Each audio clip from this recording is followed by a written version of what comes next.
Hey, ladies and gentlemen, Kelly here with MJBiz.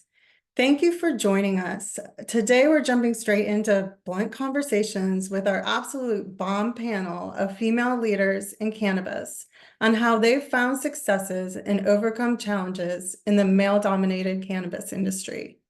It's truly amazing. From our women-focused events at MJBizCon to our conversation today, women really show up in cannabis. We may be a small group, but women are mighty. And we have a star-studded audience today, including many non-female supporters and allies. So tell us who you are, where you're from, and what your role is in cannabis in the chat so we can all support one another. Also, drop any questions you have for our panelists in the chat. We'll have a few minutes for Q&A at the end of our live interviews. Now I'm going to introduce one of my colleagues who will be moderating the conversation today. Kate Robertson is an MJBiz Daily reporter and editor of the MJBiz Cultivator newsletter. She's also a newlywed as of 2 weeks ago. So congrats, Kate, and welcome. Oh, thank you so much. And thanks so much, Kelly, for all of your work coordinating this. And shout out to Demi, our social media manager, as well. They've just done an incredible job booking a really excellent lineup today. So I'm so excited to share it with you. As Kelly said, my name is Kate Robertson. I cover cultivation for MJBiz Daily, and I live in Toronto, Canada. And I've been covering cannabis for since 2017. And I would love to introduce our guests to you today.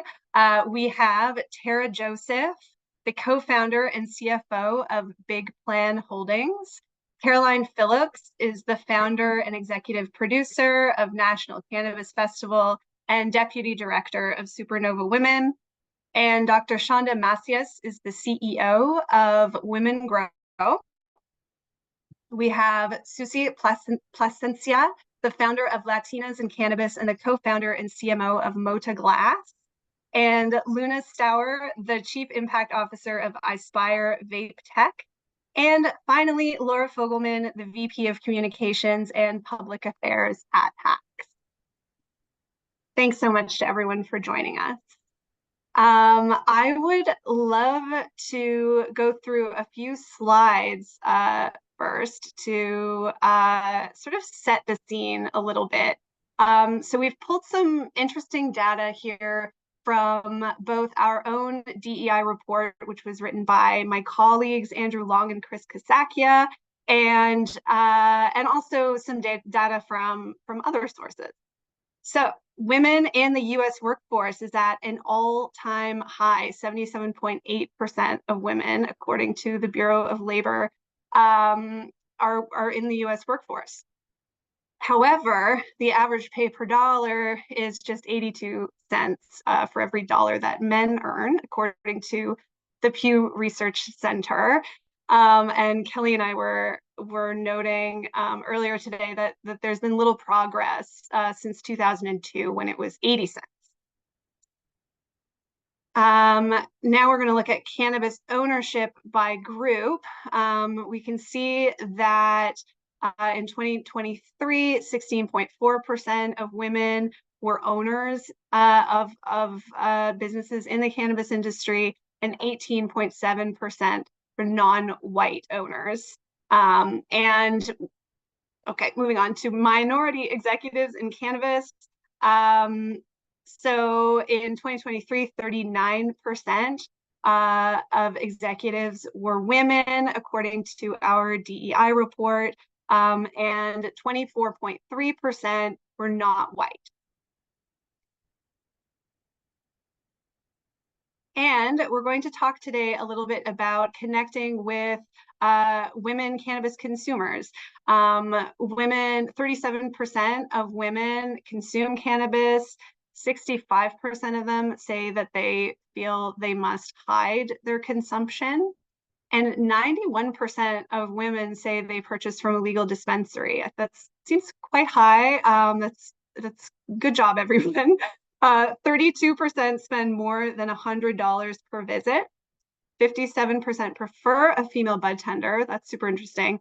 And 27% prefer edibles as their choice of consumption. And finally, we wanted to talk a little bit about speakers at MJBizCon. In November, 38% of our speakers were BIPOC and 53% of them were women.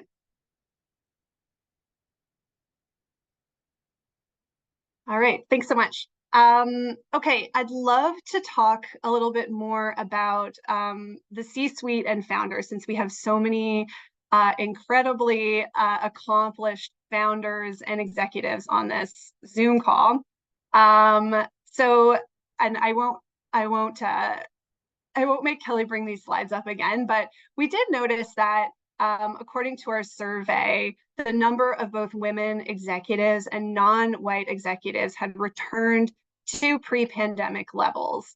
Shonda, I'm so curious what you're seeing. Has diversity improved among the C-suite in the last year or so, and why is that so important? First of all, I need to say thank you for having me on the panel, but also MJBiz for doing a dynamic job of reflecting all these statistics that we need in order to navigate where the cannabis industry is going. So thank you again for that platform. Really appreciate it. Now, what's important here is there enough? No. Do we have a female president? Until we get to that point, there's not going to be enough. Do we have enough people or women and people of color reflected in the C-suite? No, we do not. And that's seen by one, we'll look at our presidency again. And I'm not trying to bring up politics here, but if you put this in perspective, Kate, it was a Black man became a president before a woman. A white woman, woman of color of any type. So that tells you how oppressed women are still in America today. And through Women Grow, we really try to push this narrative to get people encouraged, inspired to go out there and change the world. The first thing, though, to say is that we need to change the belief system of America. Culturally, in our households, women have been oppressed. And I am very optimistic by the statistics that you've shown that women are getting a voice. Minorities are getting a voice. And how are they doing that? By believing in themselves and going out for the opportunities. But more important, the white male are also empowering them. And I need you to be mindful of that, because those are the ones that have the power right now. We're claiming our power. We are gaining our voice. But until we have that same type of control, we have to keep going out there and proving to others our competency, our compliance, and our characters that we are able and more than willing to fulfill the roles. Now, we know in our day-to-day life, when we go and get highly educated at these universities or work behind the scenes at these companies, that most of the time we're the key to making them successful. But yet and still, we don't get equal pay and we do not get equal accolades. And so until those narratives change throughout the cannabis industry, and I mean, particularly throughout the nation, we have a good fight that we have to continue fighting. Great. Tara, I'm curious, how have capital constraints and other challenges, economic challenges, been impacting women founders and CEOs? So it's actually interesting. The problem is, it's a cash business. Everybody knows this in the cannabis industry. Raising money is a big challenge. When you are a minority or a woman and you are going out, you don't have the ability to go just bring that cash to the table. You have to go raise that. And in most situations, you are sitting down with people that are white male that are deciding for you whether or not you're going to get that money invested into you. It's not, you just don't have that availability like other people do. So it's a challenge for you to get into this industry when it's a cash-based business. What we do at our company, what we notice is we help vet a lot of those things and help women find good investment opportunities and get capital that embedded cannabis opportunities that are out there. We help them succeed to do that. But part of the problem also is women, when they come to the table and ask for capital, they get very concerned about how they're asking. They lowball themselves and what their value is. And it's a big problem. Rather than if you go to a table comparatively to a man going to a table, a man will ask for millions and millions of dollars right off the bat. Women will ask for small increments along the way, and they'll feel like they have to give a whole story and a whole reason why they're even asking for that. Rather than undervaluing yourself, you need to go out and show the world that you are valuable, and what you're asking for is that full amount. So that is a problem. We need to change that narrative when we're going to ask for money. But the issue is also you're sitting in front of people, people that have the money and that have control over the money are these men that you're going to. So it's the intimidation factor. It's the factor that you have to try to overprove yourself or whatever it is. So there are constraints against you when you're doing that, women and minorities. Things are changing over time. And I think that they are getting better, but we still have a massive amount of work to go when it comes to that, because we are undervaluing ourselves and we are not asking for enough. And the truth is, women run businesses in a very different way than men do. And the way that we successfully run businesses are very different. And so we should be able to go out and go ask for the money the same way that men do. And we're coming to the table with men, and we're coming to the table with any investors. Feel like your importance is there, and feel like you're educated. Come with the questions that are appropriate for the people that you're going to the investors with, and come with the answers ready to be handed to them when they come to you with a question, because they're going to try to trip you up. They don't want to give money the same way that they do to men coming to the table. It's just a fact. And they just don't think that they're as valuable.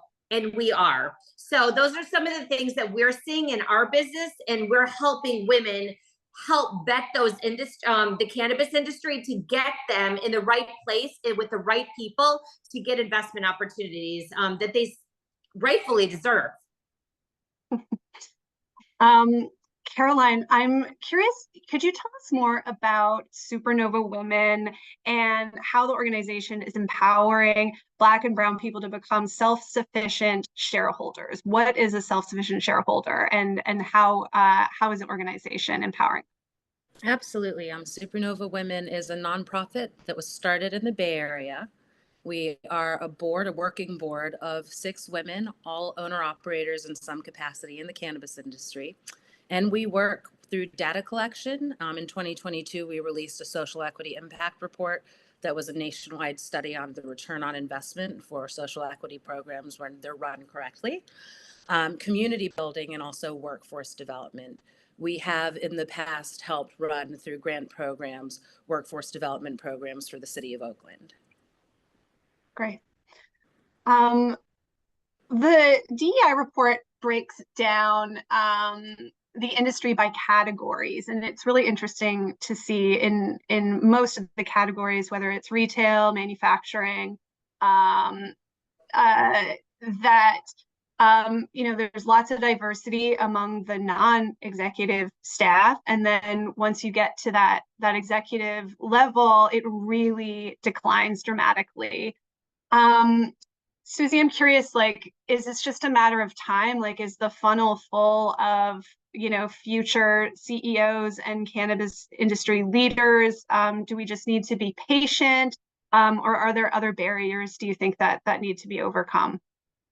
Yes, they are coming. A part of it is we do have to be patient, but what my other colleagues have just said, we have to do more. It's not just a patience game. We have to make sure that we are letting the next generation know that we have created the space for them to activate. There are so many professionals out there that are waiting for a safe space and are we're not able to advance right now, so I'm going to stay right here. I'm not going to enter the cannabis industry. I'm going to look elsewhere right now because it looks like I'm not wanted there. It looks like that is not a safe space for me. So there are people who are waiting for us. It's backwards. So we need to be doing more to create those safe spaces. And by safe, we're not just talking about, physical safety. When I mean safe, I'm talking about an opportunity to actually grow your career, to advance, to know that there is a future that is going to be fulfilling for me personally, but me financially as well. And I can speak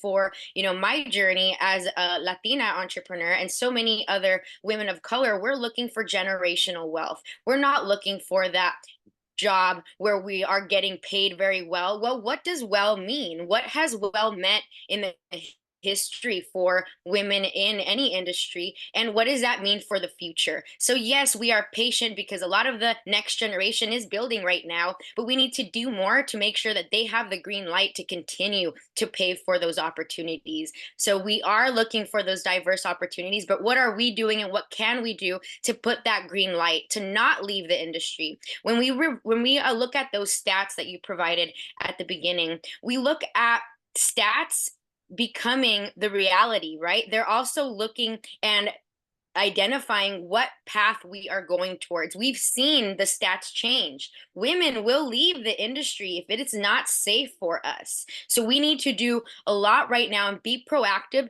to retain talent so that they can stay in the industry and also attract future talent so that those future executives can be diverse.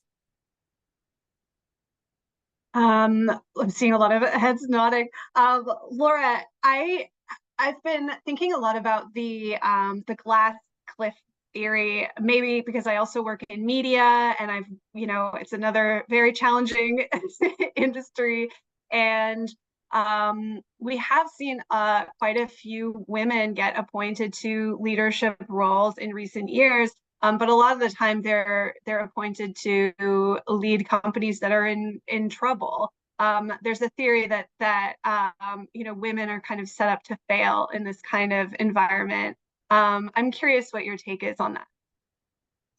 Yeah, it's a great question. And I think the phenomenon is really very real. Like if you look over time, we see examples of this happening over and over again. Most recently, a great example is X, the company formerly known as Twitter, with Linda stepping into that role when they were kind of at the apex of a lot of turmoil. And I think this happens for a couple reasons. One, there's a little bit of a status quo bias. I think, if a company is performing well and there's a man at the helm, there's not as much energy toward bringing in women leaders. But I think when things aren't going well, there's a big desire to see kind of a massive change at the top.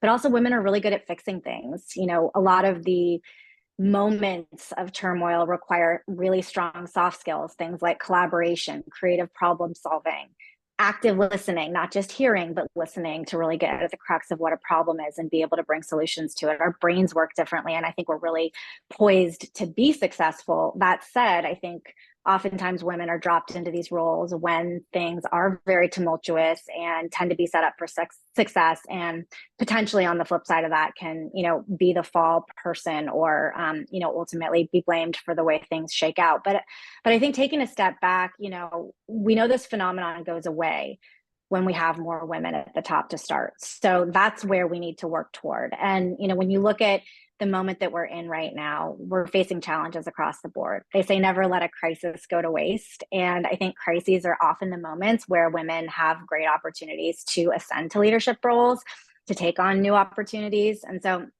I think my kind of message for, anyone in the cannabis industry, or frankly beyond, is now is a really great moment to step in, to take on leadership roles, to bring your unique skills to the table to solve problems. We're in this very strange moment where, broadly we're facing post-pandemic tensions, burnout at a massive scale, global conflict.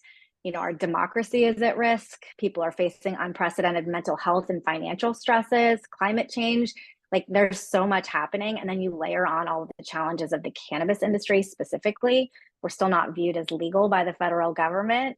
Many established markets are really struggling right now, and brands who, you know, we thought were going to really take off are having to really reevaluate their business models and whether they can sustain kind of what the next chapter looks like. And so I think, and I hope I'm right, that we see a lot of women kind of step into those roles because we are poised to meet this moment.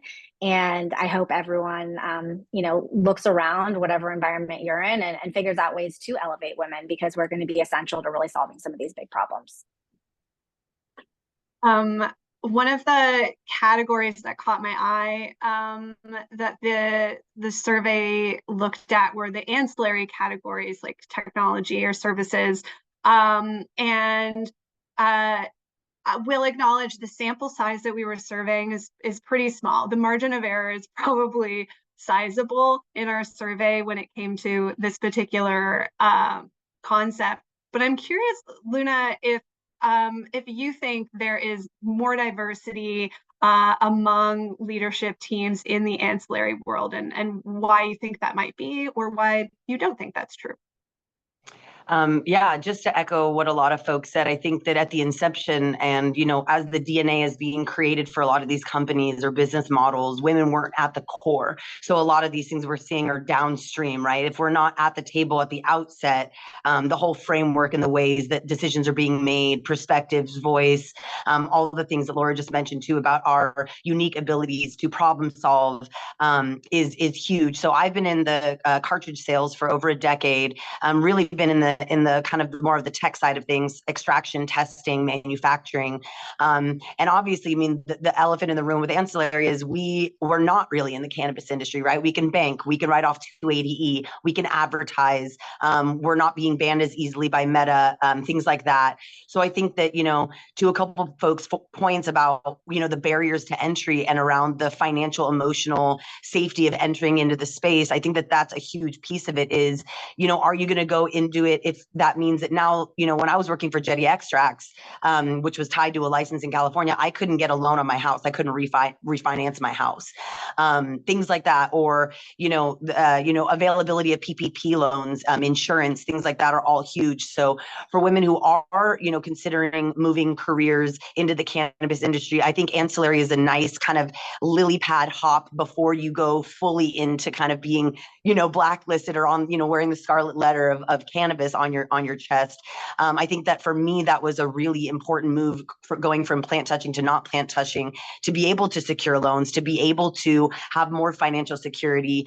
And we were able to go public. So in my case, and I know there's a couple other folks on this call too as well. When you IPO on the NASDAQ and the SEC is looking at you, you have to scrape your website. Everything has to be clean. Nothing has to promote any paraphernalia of any kind. And so when you're in that ability to kind of raise that kind of capital, there's also, you know, some other restrictions around, you know, you can't consume on screen, and now you're rolling with the big boys. So I think it's really important to think about, you know, if you really want to go that route, you know, in this sense, I'm able to get, you know, I'm the chief impact officer. I'm in the C-suite, I'm able to get equity. Those things were not available to me when I was a junior level worker in the cannabis industry. So it's really important when you're stepping into this space to make sure about your long term. And I know a lot of women aren't really trained in financial planning or career planning for plethora of reasons that we all know. And then this self-inflicted imposter syndrome. I can't do it. Someone's going to do it better than me. Do I deserve it? I'm only this age. I only have this experience. And I think that in the tech space, we really need women. I know for iSpire, we just hired 2 women to the product team, which is very rare. Women in product, it's usually, you know, heavily engineer, heavily STEM. And we're probably the most female heavy product team I've seen in hardware.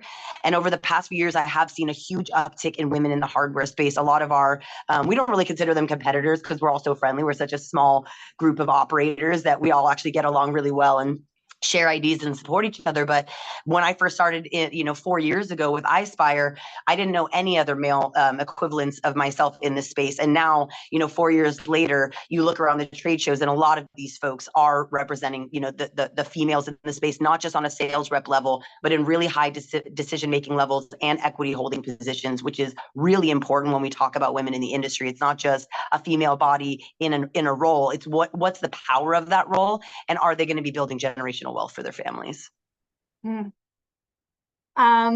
our DEI report shares some of the success stories that are emerging out of social equity programs. And I really encourage people to read them because there's some great stories in there. But we also know how tough it is, how challenging it is, whether it's raising capital to get started or even obtaining the license because, you know, it's been bogged down in litigation or something like that.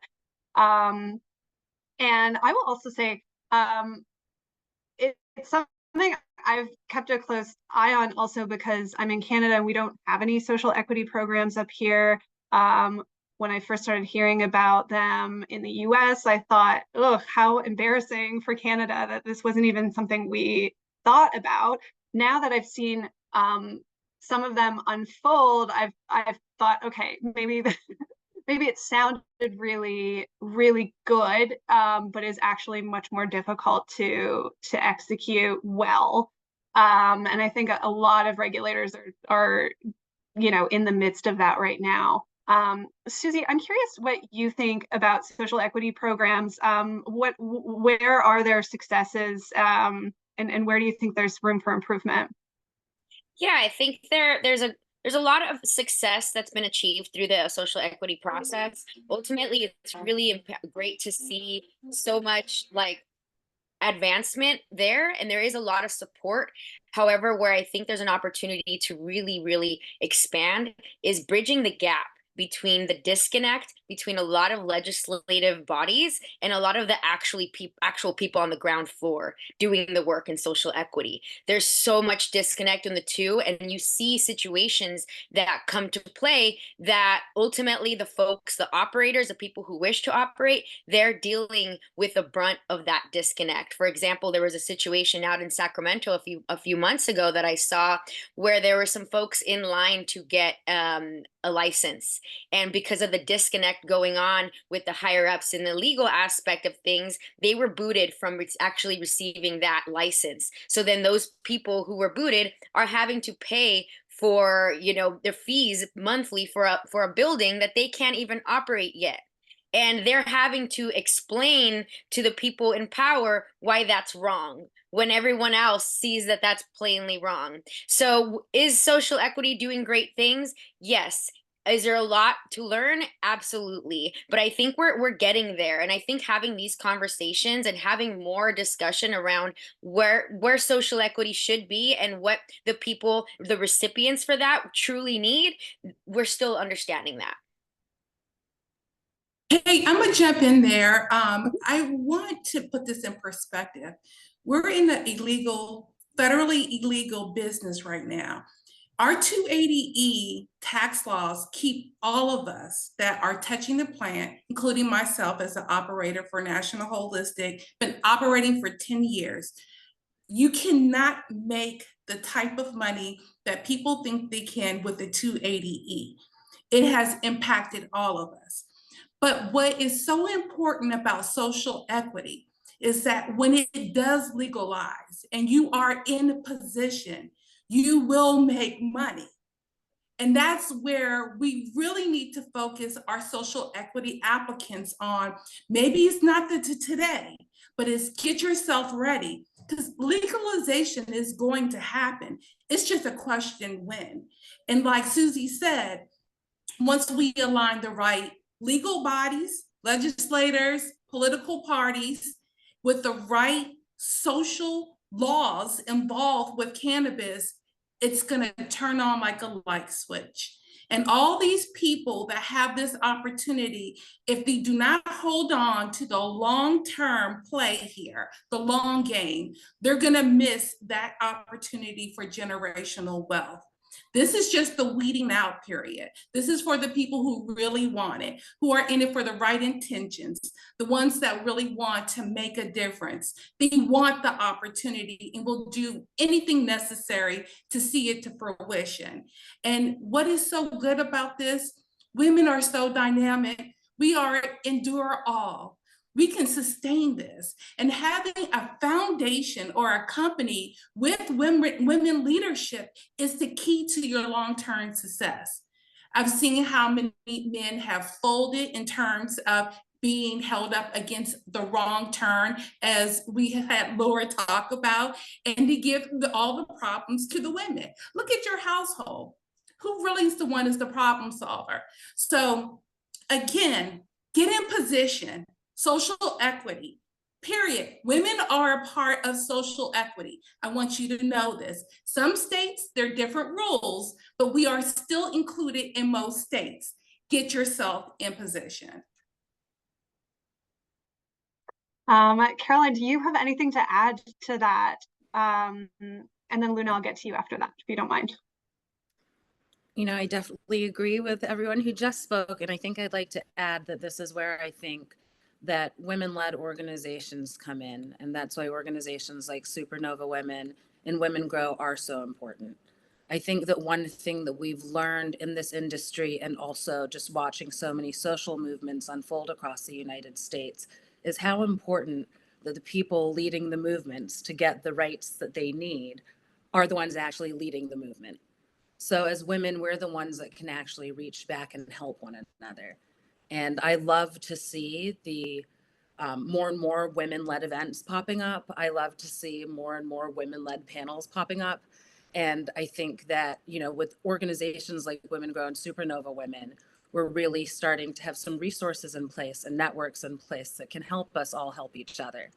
So as far as social equity goes, I think on the East Coast, we have a very, very different situation, of course, than across the rest of the country. In so many ways, the war on drugs feels very much alive and well here. I live less than a mile from the DC jail, where so many Black and brown people are still locked up for something that others are making millions on. In Washington, DC, we're also in a very unique position, as Shonda can attest to. Our budget is at the will of really Congress, not at the will of DC voters. So there are so many things that we've been unable to enact, including a fully adult use program that has impacted so many operators. And so many of those operators in Washington, DC are actually women and are actually Black women. You know, I think that there's been patchwork success with social equity programs across the United States, but I do think that we're starting to see organizations like Supernova, Minority Cannabis Business Association, develop reports that are really helping us paint a picture that's grounded in data, as well as anecdotes from the owner-operators that are actually still experiencing these struggles. And I know that with leaders like Shonda, as well as other owner-operators on the East Coast, we can hopefully continue advocating for ourselves and carving out a path that will create more self-sufficient shareholders in this economy. And I think that what that means to me and other members of Supernova is having the ability to own your own business. It is so sad and upsetting to see social equity license holders coming under the burden of Tax 280E and having to sell off chunks of their business before they've really gotten to experience that success. And for them, hanging on right now is having to bring on outside investment. So we want to see people being able to own their own businesses and make their own decisions and have the opportunity to achieve that generational wealth. Thank you so much. Luna, did you want to add to that? Yeah, I think that it's just unfortunate that, like, you know, affirmative action, reparations, all of these things are done as such an afterthought, and they're done from the begging of the people that have been abused and oppressed and marginalized. And it goes back to, you know, making sure that this is at the inception and not an afterthought. It's really hard to tack on equity when at the core of a lot of these regulatory bodies, they don't even believe that this is medicine. They don't believe that this is a human rights issue or a medical sovereignty or autonomy issue. I think that that's huge. And it just goes to show that, you know, the fact that we have to have equity programs, the fact that we have to have women's panels. Like, I just got back from a women's panel in Spain and went straight to another women's panel in South Africa. And although it makes me so excited and I'm so juiced that we are getting the attention, because it's a pendulum swing, right? Go from being completely silenced to creating our own spaces. But I'm looking forward to the time where it's not this tokenization or this like separateness of having to focus on women, having to focus on people of color. Like, we already know folks of color are not a minority. You know what I mean? Like, we're in California. It's a majority. This is where the plant came from. It's been, you know, grown and brokered by indigenous folks, people people of color and women since the beginning of time. And I just want to make sure that as we're framing this, we're not begging for scraps. We're letting them know that there was a mistake in the very early concepts, and we're giving them an option to do it right. But that's just what's been frustrating being from Oakland. And I was on the early working groups before Supernova was even created with some of the original founders of Supernova to make sure that this went well. And because of the corruption at the city level in Oakland, the way it rolled out was very poised towards giving the people in power and their friends and family first access to what we had created. And then we were the first to do it. So the entire country and world copied and pasted what we did, which still was not perfect. And so it's been really sad for me to know that, like, to your point, Kate, it looked all rosy. And then when you actually see it rolling out, you're seeing it's actually a money grab by general license applicants that are predatorily taking advantage of folks that can't transfer the license, can't sell off their book of business. I have a bunch of friends in Oakland who had to close their businesses down because you can't transfer these things, and they wanted to move on or they wanted something else. So it's been, an extremely disappointing process. And also it hurts the call for anti-racist and anti-misogynistic campaigns and strategies when you do have these boys that cry wolf, where it's like, oh, the system is watching what we're doing. We're like, oh, equity, doesn't work, or, women are coming in, there's coming in and out of the workforce. And it's like, if we zoom out and we see why that is, it's not a representation of the readiness of folks of color or women to be in these spaces. It's the environment that we're coming into, the framework and the culture that we're coming into. And so that's my hope, is that we can really get to the root of why, women and folks in Black and brown bodies are so dehumanized, are seen as not worthy of investment. And that's a conversation that's a very radical conversation. And it's hard to have in institutional and financial business spaces because it is a good old boys club. And so I really admire everyone here for using really sharp and purposeful language. And we're not begging anymore. We're modeling why we're an important and vital piece of this industry, and people are either going to see it or not. And at the end of the day, this isn't a crunchy PC check off the corporate social responsibility DEI box. Having women and people of color in your business makes you more money. So this isn't a bipartisan issue. This isn't a political issue. You are hurting your business by continuing to bar historically marginalized people from your business. Yeah, I'm so curious about how the numbers are reflected in the way you experience the licensed cannabis market. So one of the slides we had up earlier showed the enormous buying power of women, how 37% of women use cannabis, 65% feel they need to hide it, and more than 90% are buying from legal sources. So I'm curious if you think women consumers, if their needs are being met currently by the industry. Maybe Tara, we could start with you. Do you see areas where women consumers where women consumers could use more or less of anything, and where do you think more investment should go?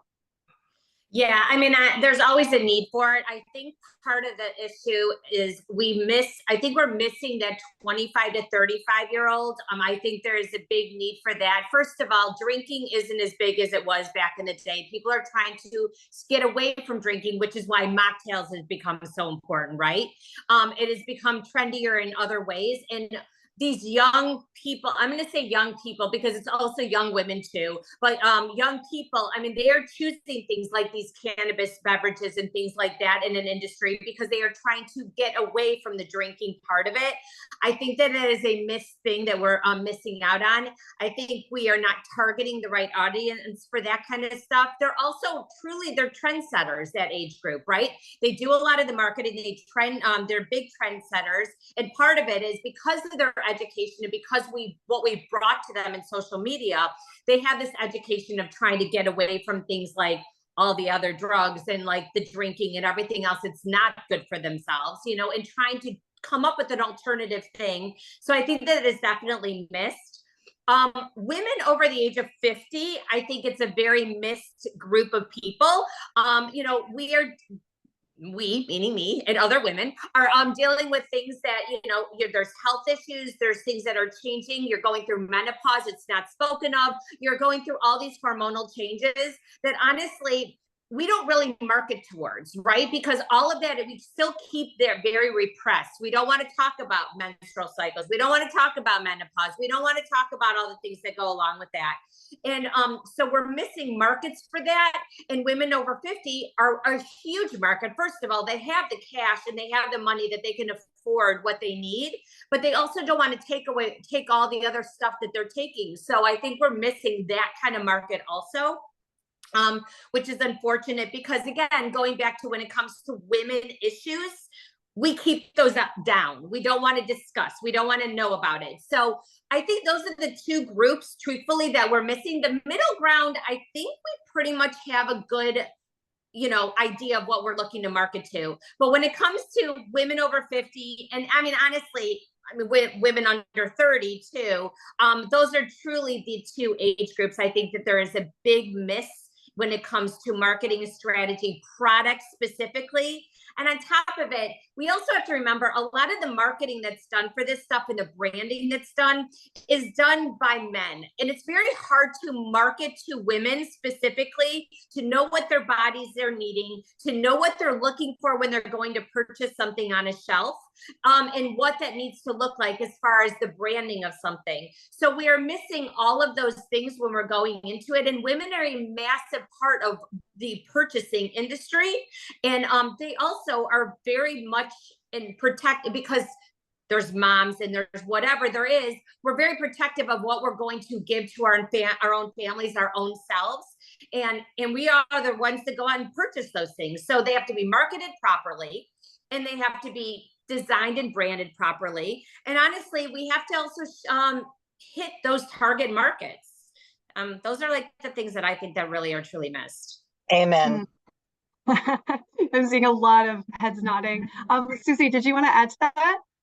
Yeah, I wanted to add because I think that there is a huge correlation between the missed opportunity with targeting women in cannabis through products and the lack of women founders in cannabis.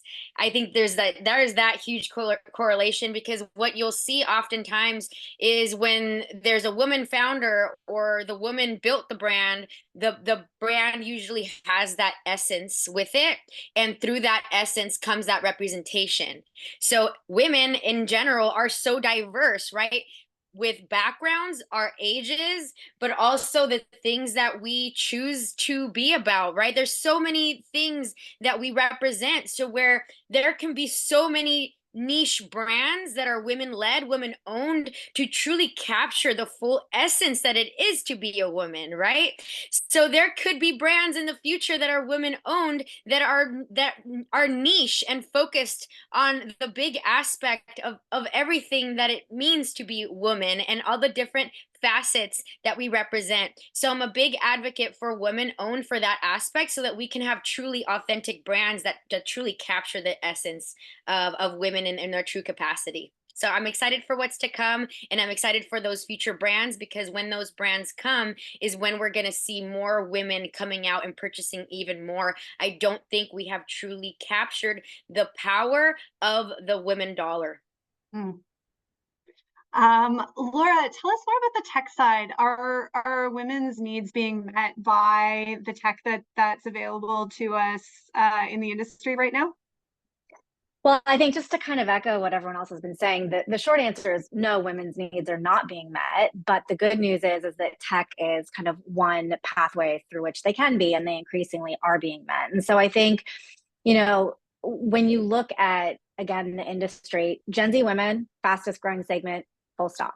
Women are more likely to drive word of mouth by almost 50%. Women are really going to change the face of this industry because we want something a little bit different, and we have different needs, as others have said, and we want different types of experiences. And I think what technology is increasingly bringing to the conversation is the ability to personalize that experience, to actually create and design experiences that allow for, varied desires of what that looks like and various ways to have different control. It allows for more discretion. One of the stats that you had up earlier was that 65% of women don't disclose their cannabis consumption, which just shows how much stigma there still is around that, and having the ability to leverage technology so that you don't smell like cannabis, or you can do it more discreetly, or your kids don't see, or whatever the motivation might be, I think is a really big deal. And then increasingly, just having more choice of products that can actually deliver the experience that women want to meet whatever their personal need is and whatever the purpose is for why they're consuming, I think is a big kind of opportunity. Also, though, just taking a step back, I think technology is also empowering more products to be developed for women. We're increasingly leveraging technology to do a lot of upfront research on our products around how they actually affect consumers. And we're really looking at things like, EEGs that look at, effectiveness of onset of kind of what the high experience is for people, and really trying to understand how different products affect different people in different ways, because we all know no one's cannabis experience is exactly the same. And so I think it's just another way that technology is really going to help bring more data and insight into this conversation. We know if you zoom out of cannabis, most research is still done with male mice. As I think Luna mentioned, most product teams are full of men. We're not designing products for women. We're designing products for men, and then we're making a smaller or pinker version for women. And I think where we are in cannabis, especially at, really the infancy of this industry and really just starting out to figure out what these products should ultimately be, we have so much opportunity to take a more targeted approach and actually look at what people are demanding and deliver products that meet those consumer needs. And so that's what we're trying to do. I think a lot of others on this conversation are, really demonstrating leadership at the forefront of that. So excited to see what launches in the next year. Luna, did you have something to add? That was all really beautifully stated. And yeah, I feel like from, whether or not it's meeting women's needs from a tech perspective, I do appreciate how, when we are thinking about discretion, women in the workplace, women with children, things like that. I know that for me as a public school teacher and an auntie and someone who's constantly traveling and on the road, having tech be available to me, so like vaporizers has completely transformed my life. Being able to consume in a way that doesn't mark me as a cannabis consumer, because I know that, women, in addition to all the other things we face, we also, face double standards and social pressures around what it means to be a professional, what it means to be a mother, what it means to be a family member, what it means to be a community member. And a lot of times cannabis is not a part of that picture. And so technologies like discrete vapes or, transdermal patches, things like that, in a way, even though they're not necessarily developed for women, I think the women do benefit from having, smart products that do kind of loop into the things that we need, which is a little bit of privacy until this kind of a thing, stops being such a stigmatized issue. I think that the technology allows us to kind of play with being cannabis consumers without the hammer of judgment coming from society and our families. Shonda, did you want to add to that? I do. I think what everyone's saying here is that we need more women representation, not only as a healthcare solution, but also as entrepreneurs. And a lot of times I get questions on how do you get into the industry? Where do I start? How do I start? And I always tell people, start where you are. If you are in retail, you want to pivot in cannabis retail. If you're in accounting, look into cannabis accounting, like make that jump over to the other side. And you'll see being in this niche market, it's incredible how your skill set is so needed, because in really comparison to the world today, we're still this small little fragment that is still trying to develop. If you think about where we fit in the world of industry, we're just now, starting to hit that emerging curve. We have so far to go with what cannabis looks like 20 years from now. So start your career today and just make that pivot from exactly where you are. Marketing, hit the brands, do whatever you need to do, but you can start incrementally. I don't mean that go out and quit your job today and then, find a job in cannabis. What I'm saying is that you take a step forward. Okay, I'm gonna consider doing this. I'm going to educate myself on that, and I'm gonna put myself in a better position to be that much more better. My mom would hit me, would be better later on. And that is why it's so important. And the urgency is there because I don't think people understand that these years are still us trying to figure it out. I've been in the industry over 10 years, and change is just inevitable, and it's happened so radical from 20 I'm about to date myself, but 2010 to today, it's just insane. So I cannot even apply the knowledge that I learned at that point to what I'm learning today, but I have that reference. And that's why I'm saying encouraging these women to get involved, learn the industry, attend the conferences, attend these type of panels, and be a part of our community, because we support each other. I mean, we love each other. We do. I mean, I can tell you without a hesitation, the women in the cannabis community have supported me to where I am today. No question. I am grateful, and I know that I stand on their shoulders. It is my responsibility to give back in the same way. And so for me, this is really just the call to action. Jump in, don't be afraid, we won't bite you. We have so much that we want to share and so much we can learn from each other. Laura, did you want to add to that?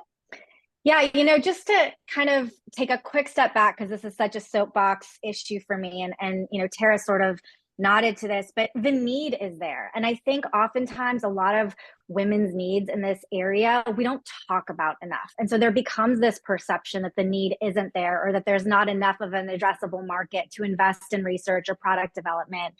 And I think, one of the things that I've been struck by, I'm a mom, and, going through that journey, there's no research around the safety of cannabis when you're pregnant or when you're nursing. And in many parts of this country, we have children being taken away from mothers because they made a choice to consume cannabis because it was a less harmful alternative during pregnancies. And so, we have a real need where advocacy is needed, where product development and insights are needed. And so, kind of echoing what Shauna was saying, get in there, do the research, meet the market, understand what these needs are. So many of them have been stigmatized for so long that conversations are happening in anonymous groups or, behind the scenes at events. And we need to really bring those opportunities to the light, to the forefront, to really kind of bring those folks in who can actually, solve some of these problems. So, if I leave you with one thing, the need is there. Women have major, major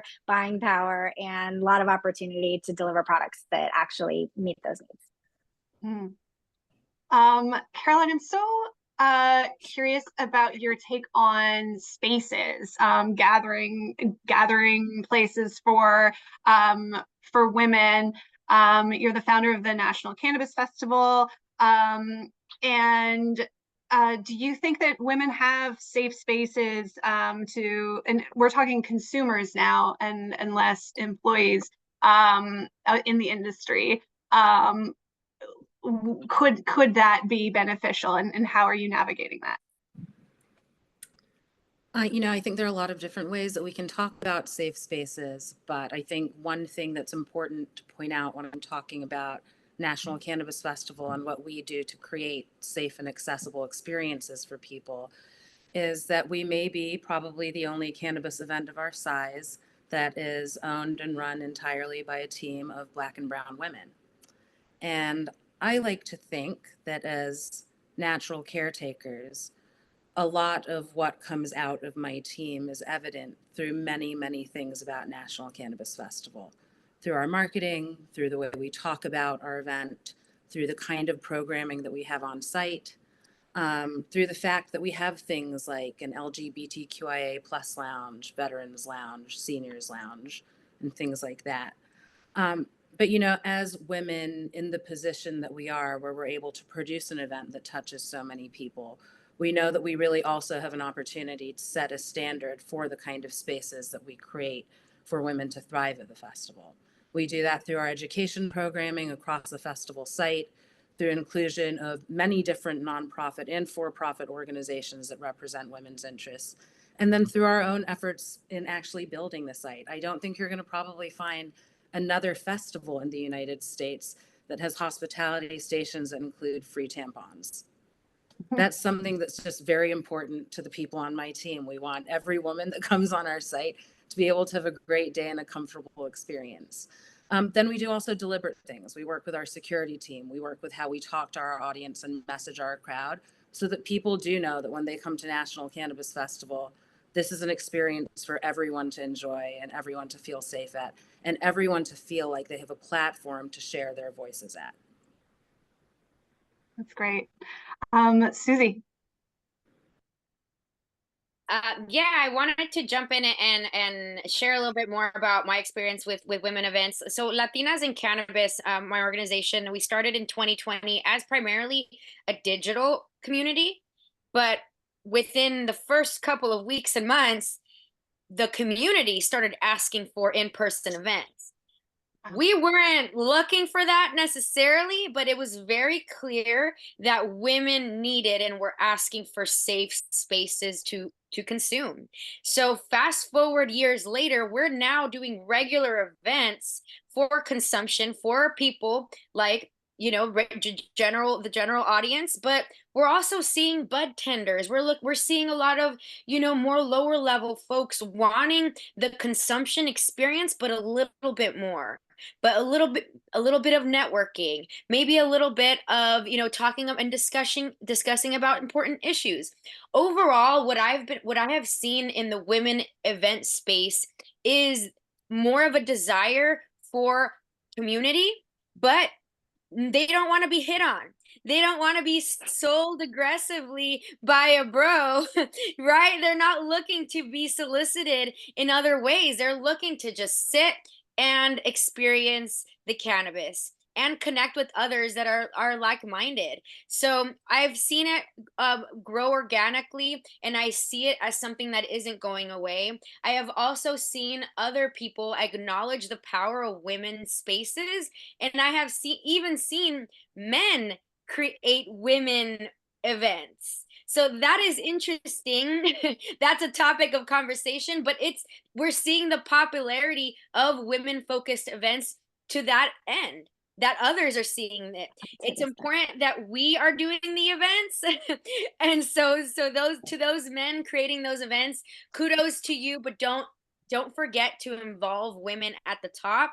And don't forget the purpose of these women's spaces. It's for safety, but ultimately we want something more. Shonda. I want to also point out a couple of things. Caroline, you know, I only have amazing things to say about the National Cannabis Festival. I know I'm a judge there because community for our community is so important. So I definitely look forward to being a part of that. But also, safe spaces to me means education. It means inspiration. It means finding funding. It means helping with resources. And so, through the years, this is something that, you know, Women Grow with our 2.5 million reach, we have been able to cultivate that. And in 2020, unfortunately, our in-person events have had to slow down. COVID really just messed it up. So we're mostly virtual. But to speak to what Susie said, is that I daily get tons of emails saying it's time to reactivate. What is so amazing is that in May of this year, it's our 10-year anniversary, where these 50 women came together in Denver, Colorado, and said that they wanted to create these safe spaces. And our programs are opening up to virtual again. So we're really excited about that, but also safe spaces also means exactly what Susie said. It's a place where we can come together and just have our moment, whatever that moment, you know, looks like. I remember at Women Grow's Leadership Summit in Washington, D.C., the moment was everyone wanted to go into the alley and just talk and commune. And we're like, get back in here. And they're like, no, we don't want the panel discussions right now. We just want to like be with each other, to connect. How can we do this? How can we empower? And it was amazing. You know, Caroline, I give you kudos again. She had a rally up the troops, and she got DJ Farrah Fawcett to play the music and get them back in. So it's just a wonderful experience to be in that environment. If anyone can really be able to experience, not only through Women Grow, but through all the different organizations that are represented here, I think you will understand what it means to have real connection and community, and really understand what the plant is really about. And healing of the plant for me allows that connection to happen. So just thank you. That was a great example, Susie. And it just really made me feel like, oh my God, I need to get to the West Coast. You do. I'd love to finish off our conversation looking at some of the most successful DEI efforts you've executed, or I think, you know, maybe some advice for allies on how they could help improve diversity in the industry. Tara, let's start with you. Oh, sorry, my mute and unmute, it's just not working. I apologize.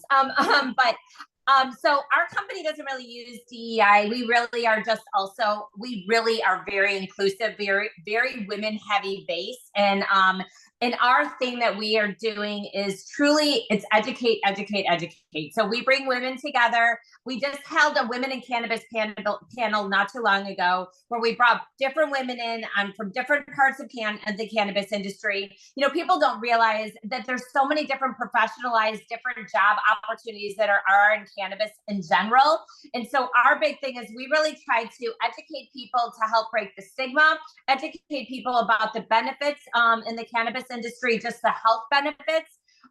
But really importantly is helping women facilitate and getting into the industry in safe spaces, and knowing that they can do it where they're impactful, they're doing it for the right reasons, and they're doing it to give back. And that's kind of where our love and our passion has come from. My husband, to backtrack, has been in the cannabis industry since 2014. So he was like one of these pioneers in the cannabis industry. And one of the things that he had seen when he was joining in, and it wasn't very professionalized at that time, and really there was very minimal women and minorities in the industry at all, is like we saw that, you know, that hole and that we needed to fill, right? And so our big thing is we take women that like come to us for women-owned businesses, and we help them figure out and navigate where's the best space for them, what works for them, how can they invest in it, how can they get investors in it, where are the resources to get to attorneys that they need, you know, where are the resources that help them get to, you know, the correct banks to work with, the right marketing people to help them successfully grow in the industry, no pun intended, that they don't know, like that they aren't able to do. And that's really been our goal specifically. And it's not necessarily because we're working with one specific thing. We just truly believe that there is a big need for it. Women work very differently than men do. Women have, they're very successful in their thought process. And we just want to be able to help facilitate watching them grow the industry and change the face and the landscape of it a little bit, so it runs very differently than it has in the past. That's kind of what we've been doing. Great. Shonda. I just want to touch base on a conference I'm attending. Women Grow has partnered with Benzinga, and we're going to be in April, really in the 15th. We're offering scholarships. Everyone, like, just apply. We're offering scholarships for everyone to come to see what a financial conference looks like, talk about your brand, network with all these, you know, private equity companies, other angel investors.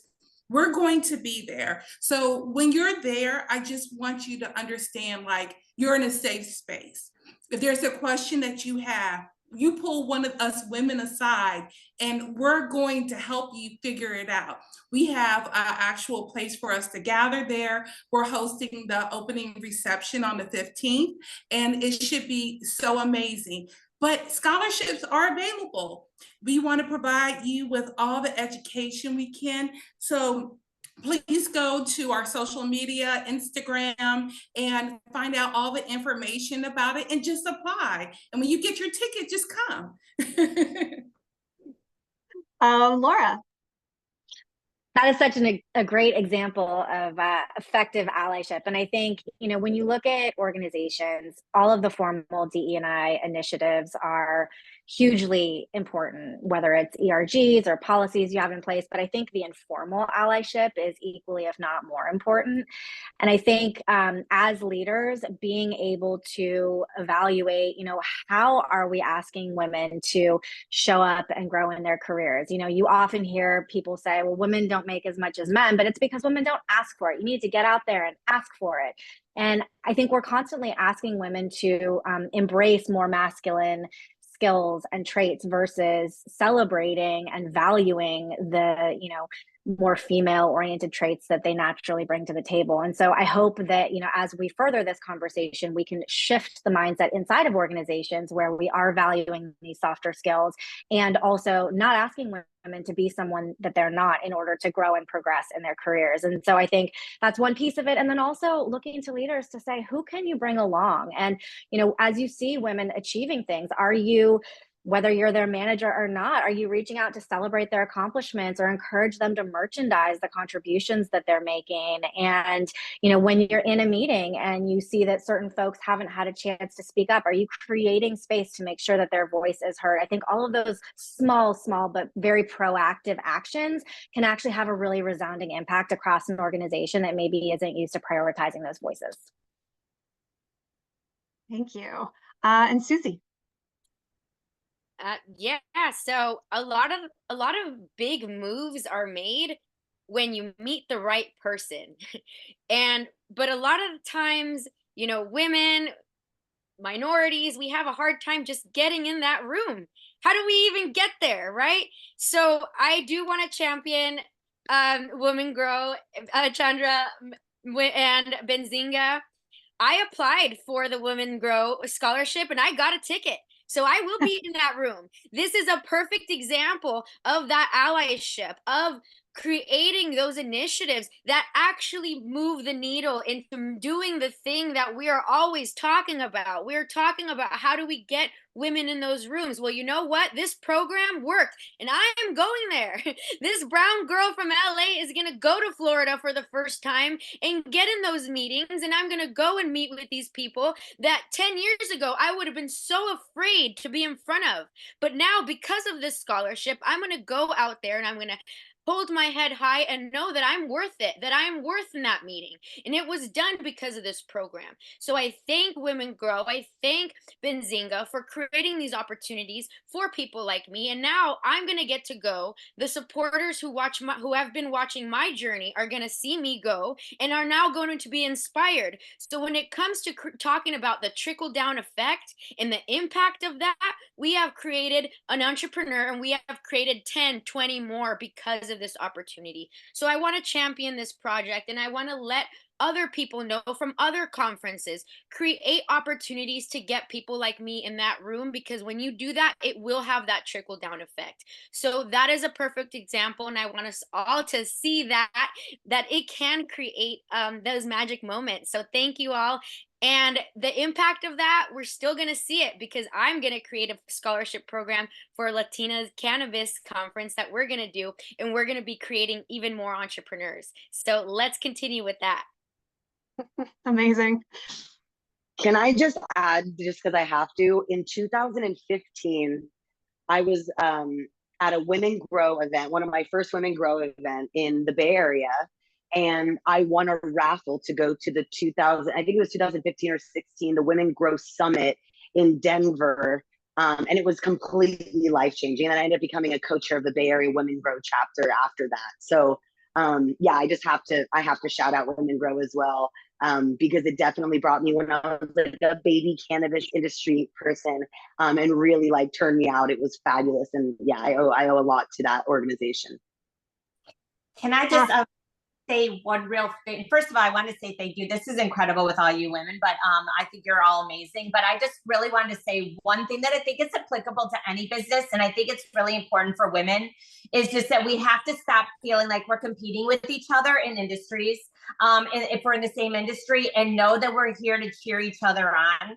So I think, again, it's applicable to everything that we do, but in cannabis specifically, when we know that there's so many things working against us, I think it's very important to know that we have to support each other as much as we can and help build from each other and not compete with each other in any way. So I just wanted to say that because I think it's just vital to hear. It's great. Thank you so much. Cooperation, right? Cooperation. I think we have a few minutes here for questions from our audience. Kelly. Yes. Well, thank you all. That was truly inspirational. Honestly, I was here in the background, just very moved by what you've all said. Really, I have my own women grow story. So, huge impactful organization, put on some great presentations at MJBizCon. We also have a scholarship program that won't open up for a couple months, but we do encourage everybody to apply to get one of our social equity tickets to MJBizCon as well. And I just love to see that continuing to grow. So we do have a few questions from our audience. From Victoria Decker, she's an editorial director at Psychedelics Today. She wants to ask the panelists, how you call out overt or subtle misogynistic behavior in your workplace. She says that as much as we like to believe we're in a progressive industry, this kind of thing still, unfortunately, is very common from boardrooms to the trade show floors. And Shonda, do you want to go first or Susie? I can tell you, I just call it out. There's no other way, but I will tell you, the difference when there's an intentionality behind it versus I'm not aware of your behavior. And I think for me, it's been either one of them. I just pull the person aside and then I just speak my truth. And then, sometimes it just depends on the environment. You might actually have to just say, I had this conversation with an HR representative to let them know, put them on notice. But if you don't speak up and if you don't voice your truth, you cannot expect a change. And I know sometimes it's very hard because then they look at you as a potential target, but you cannot live and you cannot work in an unhappy environment. At a certain point, it's going to hit that tipping point and you just can't, it starts to demoralize who you are if you don't speak up. So it's best to just deal with it head on, straight on, and make that change, bite the bullet, and just know that you stood up for yourself because you owe it to yourself to be true. You owe it to yourself. That's so true. Susie.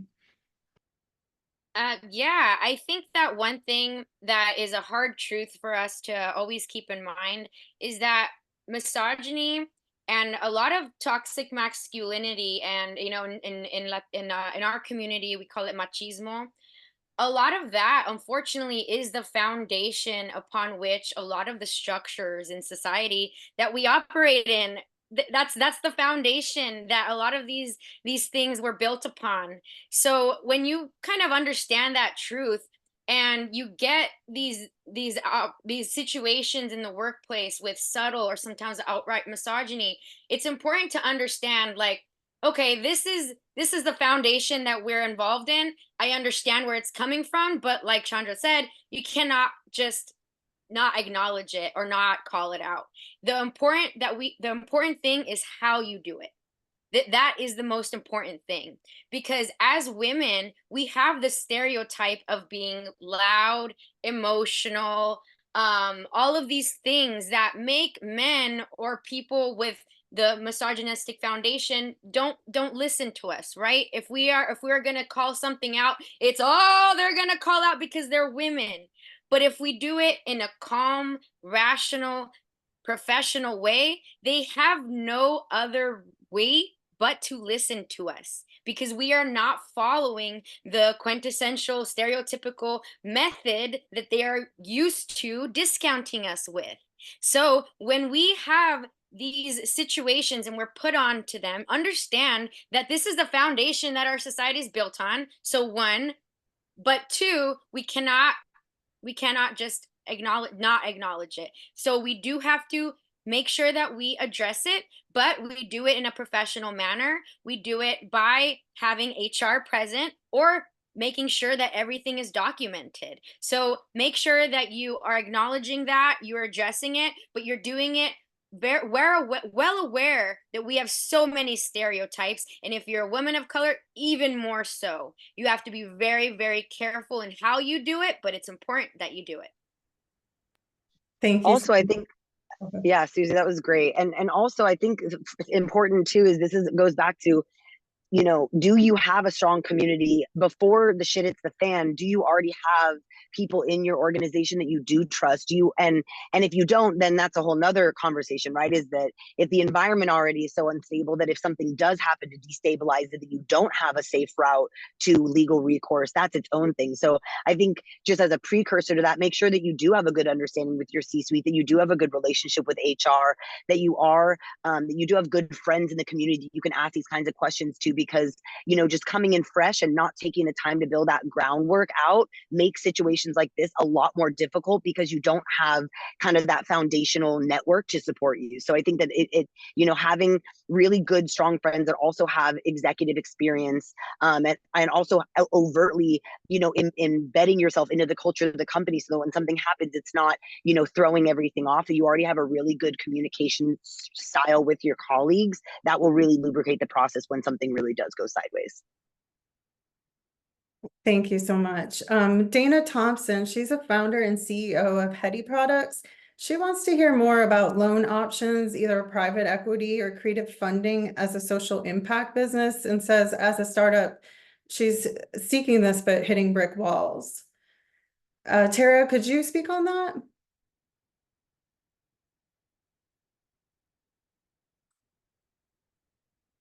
Oh, Tara, sorry. There is something, I'm so sorry, wrong with my mute button. Yes, hi. So the big thing for coming to like a company like ours, which is, we're an investment firm, we're a small family office, like an alternative family office basically, but I could just kind of tell you what we're seeing. There's a lot of women that come in for different opportunities in the cannabis space. And I know it's hard to get the funding that you need specifically. Part of the issue that we're seeing, honestly, is, and I spoke of this earlier, is that you're not asking for enough. So what's happening is you're coming in, you're asking for a certain amount, and then we go back to you and say, but what about, you're going to need more money. What is this going to look like? There really isn't an actual answer that's coming along with that. So that's a bit of a problem, because again, for what you're looking to raise is only going to get you so far, and you are ultimately going to need to raise again. The other thing is making sure that your deck truly depicts exactly what you're looking for. That is another, I mean, you have to have answers when you're coming in with the investors. You need to literally know every single thing before you come in and walk in with them. And so a lot of the times when you're going saying, I mean, obviously there's some things that you're going to say, I'll get back to you on, but if you're really going to say, I'll get back to you on this, I'll get back to you on this, it's really not going to look very good for the investor. The investor is investing in you. So to invest in you is then investing in your company. You really need to have all those answers buttoned up. That's been another problem. And honestly, right now, there just seems to be a shortage of what people can invest their money in. I mean, that's another problem. The market is saturated. It is saturated. We're trying to welcome as many people as possible, but it is a saturated market. So investors are getting a lot more particular on what they're going to invest themselves into. And you really have to showcase yourself differently than what everybody else has. And so those are kind of the three things that we're noticing specifically that are making it more challenging for women to get investments into and to get capital raises for their companies. Thank you so much. That's so valuable. We have one final question that I'd like for each of you to answer before we wrap up. And this is from Corey Wolloson. She's a flavor sales professional in terpenes and botanical extracts at Extract Consultants. She is wondering what each of you wish you had known when you entered this space. Susie, you want to go first? I think, I think one thing that I wish I would have known, I guess you never know how thick your skin needs to be for anything until you get there.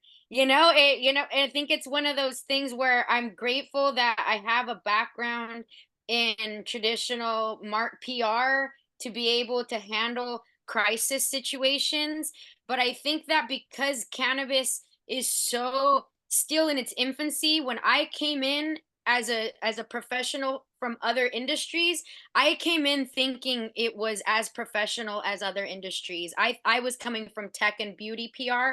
So when I entered cannabis, I was like, oh, there are SOPs and I think professional structures in the same way as other industries. When I quickly saw, oh no, that's not the case. Other people do not operate in the same way. And also maybe the way that I moved in my previous industries, it did not work in the same way. So having to meet people where they are, having to be a little bit more malleable, but still hold professionalism no matter what, really envisioning what professionalism means in an industry that is a little unruly like cannabis, and really redefining what professionalism means to you. Ultimately, integrity, respect, and following values is always going to be along my arsenal of what professionalism means. But being able to be adaptable in cannabis is one of the biggest things that you can hold on to when you enter in cannabis. And if I was able to tell myself years ago, Susie, get ready, this is going to be a wild ride and it's going to be not as simple as other industries, get ready. Awesome. Thank you, Susie. Caroline, what's one thing you wish you had known when you started out in the space? I think we can all probably relate to this, but that federal legalization was not around the corner. I think that when I first entered this industry, also about 10 years ago, and started National Cannabis Festival, I thought that maybe I was getting a year or two ahead and really kind of offering an opportunity for my community to have a platform before the green rush arrived and things got really out of control. I think it's been really interesting developing the festival over the years. We certainly never imagined operating still without congressional approval and for our whole community to still sort of be in this limbo. But yes, if you told me 10 years ago that we still wouldn't have federal legalization, I would have told you that's a lie. But it didn't take me long to learn from a lot of really great advocates that maybe I was being a little too optimistic back then. Thank you so much. Laura. This is a great question. I think two things for me. I know you asked for one, but first, how much just resilience and creative problem solving was going to be needed to literally do anything, especially the most basic things that are table stakes in other industries are just really hard in cannabis. And I think that was probably one of the biggest surprises when I first arrived on the scene. But I think one of the biggest blessings that I wasn't prepared for is how many wonderful people I'd meet along the way. I think some of the folks I've had the chance to work with will be lifelong colleagues, lifelong friends, people that, I would put down as my emergency contact, to borrow from one of them. And I just think genuinely this space brings in so many passionate, incredibly smart, driven, wonderful human beings. And I've been so grateful for the chance to have, the ability to work with all of them. Well, that's so amazing. Thank you. Luna, how would you chime in on that? I love that Lulu says that, is that a Lulu quote? Shout out Lulu. Yeah, I think that is such a lovely, I mean, of course, my mind went straight to like lawyer up, cover your ass in contracts, but you definitely prepare to be almost like, no disrespect, but like almost underwhelmed by your previous friend groups and like your high school, your college friends, your like previous work world friends. They're all lovely, but there's nothing like the cannabis industry friends that I have. They are ride or die. They have proven their resilience and their grit. They are, you know, aware of physical and mental health issues and are really flexible around that. They're very progressive politically and socially. And it's completely transformed my life just from the social element of the people that this space, you know, attracts. So that's a beautiful, you know, positive. But yes, back to the CYA. This is not, you know, I come from public school teaching. So talk about a shift. You know, be very aware that everything that is said and done has receipts online. Be very aware that there are snakes in the grass, and this is still, there's still elements of greed, capitalism, and nepotism, even though this is a wellness space and progressive space. There are people with more legal, you know, access to legal resources, legal finesse, financial understandings of things, that if you do not get every single, this is not a handshake industry anymore. This is not back in the day where you could front someone and you know they got it like that. There are people in the space that don't understand the code, that do not come from security culture, that do not respect, you know, the fact that we're in a very small space, and they will, you know, poop where they sleep, so to speak. And it's been very, very messy in that sense. And I find that the number one thing that destroys women's businesses or their morale is partnerships that do not have fully outlined expectations, deliverables, timelines, plan Bs, addendums, all of it. You want exhibit A through Z. And yes, it might cost you a few grand in the beginning, but it could save you hundreds of thousands of dollars, your life savings, your business, and your peace of mind and your community in the end. Really do not underestimate the fact that the person that you're doing business with, no matter how, it's just like a prenup, right? Out of respect and love for the person that you're marrying, you want to make sure everything's in line so that when stuff goes sideways, you have a really good plan so that there isn't infighting and emotional responses.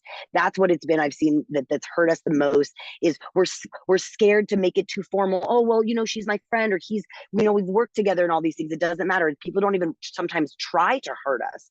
But when things go to collections or AR is high, that doesn't matter how close of a friendship you have. You need to have these things in place so that you can make sure that you can continue. You know, it's all about, we all talk about scale and sustainability. You can't scale and be sustainable or replicable if you don't have your basic, you know, your IP, your business plan, and your products that you're selling or delivering or purchasing. That all needs to be covered under some kind of a contract or agreement that is, you know, a real legal document. Because I hate to say it and sound like you know, I'm ringing an alarm, but this is the crux that everyone forgets. The last thing they think about is the lawyer, and it's the first person you call when something happens, and then by then it's too late usually.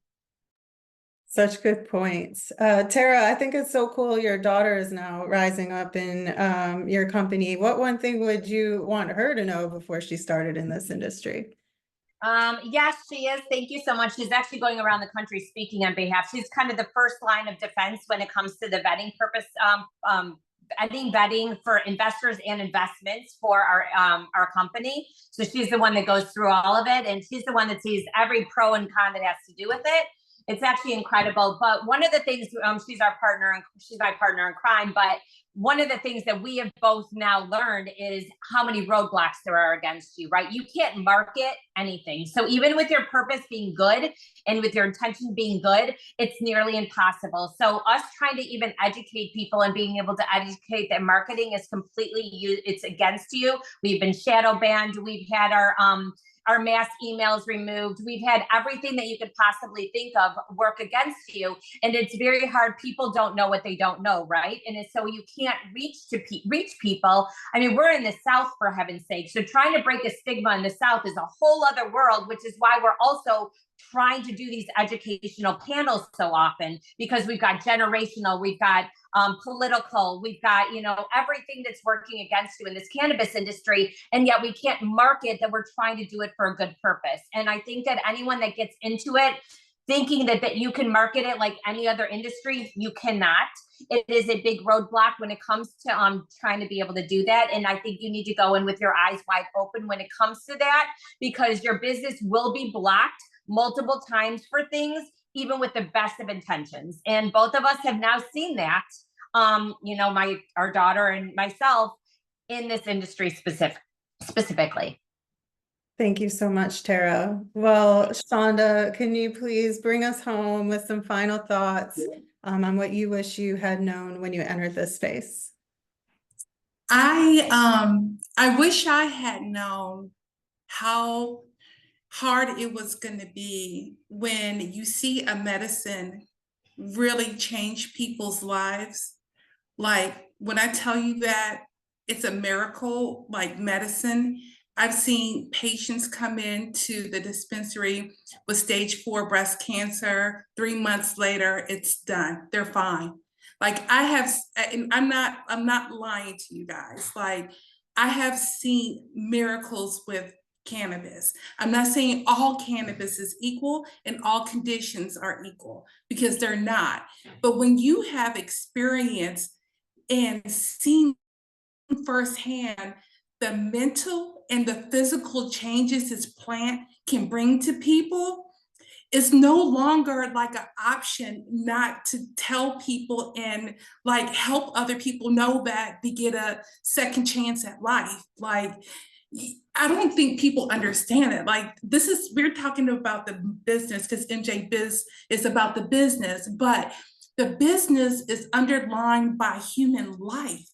Like, I have 2 kids with disabilities, and as adults, they use cannabis.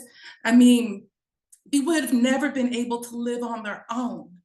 Like I have seen it. Like this is my blessing. So when I talk to people about the things that I didn't know, I can only tell you that it really, really is life-changing. And all the patients that I have encountered, from my young teenage white boys that come in there with a football, they broke their leg and they're opioid addicted, and they come in and say, just help me save my life. I don't want to die like everyone else I see around me. And one of my businesses is out of West Virginia, so you know exactly what I'm talking about. Like, I just think about like the Underground Railroad we had to run from Denver to Pennsylvania for all the kids with autism. These are the things we had to do to save lives. And today, the only thing I can say is that we have to continue to do it. And all the conversations that we've had still center around this miracle changing plan. And I think all of the things that we talked about, even from like what products to bring to the market, what is the need? These are the things that I had no idea about, but now I can't go back. I can never go back to the real world, like, because this has claimed my life, my essence, and good, bad, or indifferent. I know we're making a change here, ladies. We're making a change. We're changing the world. And I'm grateful just to be a part of it. Thank you all so much. I can't tell you what an honor it's to be even in the same Zoom with you all. So thanks again for being here and hanging with us, and to our audience as well. And we look forward to connecting again soon. Thanks so much, everyone. Have a great rest of your day. Bye.